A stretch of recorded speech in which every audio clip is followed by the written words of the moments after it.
So this is the first ornament we're going to make. They are what my family has always called origami boxes. And the materials are really simple. I have squares of paper. These are about 6 inches on a side. You can use origami paper. I actually cut these down from a large pad of craft papers. The paper is maybe about the weight of a printer paper, but you want to be careful not to have it be too flimsy or your boxes will kind of tend to crush. I have just some plain black cord. You could also use a gold cord, and we'll combine that with little beads or buttons or anything you have to keep the cords from pulling out of the tops of the ornaments. And then over here I have a few extra folded shapes, and you'll understand how those fit together as we go forward. All right, I'm going to start with this red piece, and as is typical for a lot of origami, you need to start with a couple of diagonal folds just so you know where you are. And you want to try to fold as accurately as possible, just so everything fits together at the end. Okay, now that I have those, I'm going to take one point, fold it right into the center, and then the opposite point. All right, and then again.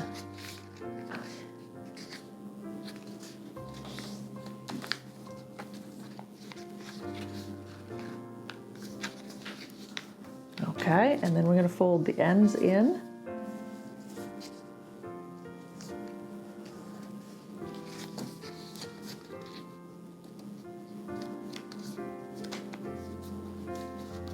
All right, and now we're going to make a trapezoid out of it.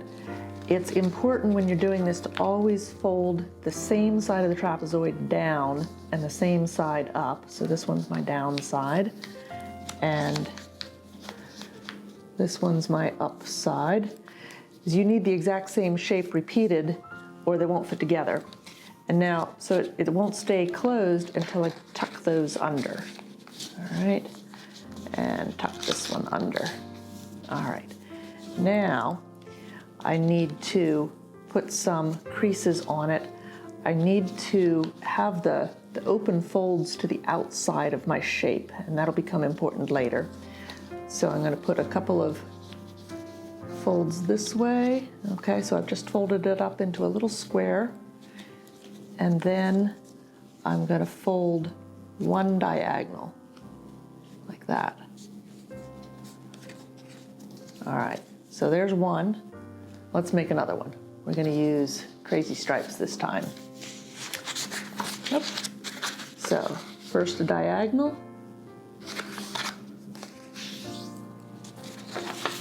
the other diagonal,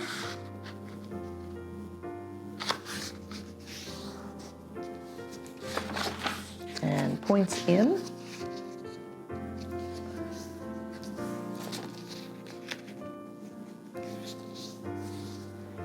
And then again.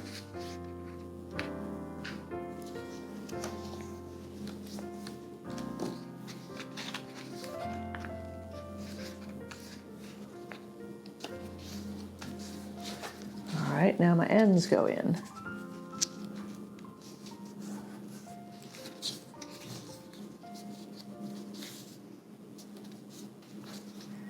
All right, trapezoid. Again, for me, I'm folding my left side down and my right side up. Be consistent. All right, like so. Trapezoid, it doesn't stay, so I'm going to tuck those little end pieces in. All right, and now I'm going to fold it up into a little square. Again, with my open folds are to the outside. Okay, those two folds, let them go, and then I need to go with a diagonal this way.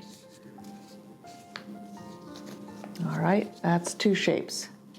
And for the third one, let's do red flowers. So I told you that these were called origami boxes, except when they had that name, the original origami boxes were not origami. My mother had made these shapes, the same shape, out of cutout cardboard with little tabs, and then assembled the tabs and then wrapped everything in ribbon, and they were very pretty, but it seemed a difficult way to make the shape. We hung them on the tree for years after she had gotten them back from her parents cleaning out their attics when they were downsizing. And years and years later, my family had an exchange student from China, and long about Christmas time, she started folding these same shapes, but truly out of origami. I said, wait, what are you doing? What are you doing? Show me. She says, I'm making gift boxes. I said, oh, but they're more than gift boxes. They look like Christmas ornaments to me. So we went down to the local crafts store and got nice paper. She had been folding them out of wrapping paper, which is really a bit flimsy for this. And so we sat around the dining room table and made Christmas ornaments that year with her. And those have hung on our tree for many years. All right, almost there. One more fold. Then we put it together. Okay, so now let me take the red one and the white one. I have points and I have these little pockets right here on the center portion. So I'm going to stick that in there. And if you kind of work with it for a minute, you can start folding it up into the shape that it wants to be, but of course it won't really stay right now. So that's where you have the third piece, and you find more pockets to stick those corners into. It goes together fairly logically, but it takes a minute to trust that it'll do it. So the color of paper that you like the best, use that one for your last piece because it'll be mostly on the outside. So now I have my lovely shape, but I don't have a string. So let's make one. So I'm just going to take a length of this. This is a plain black cord. You could use an elastic cord, whatever you have on hand that's maybe a little bit heavier than a sewing thread. And I just have some beads that were a little too small for our other project. Oops, and if I can manage to tie that, we'll have a loop for this one.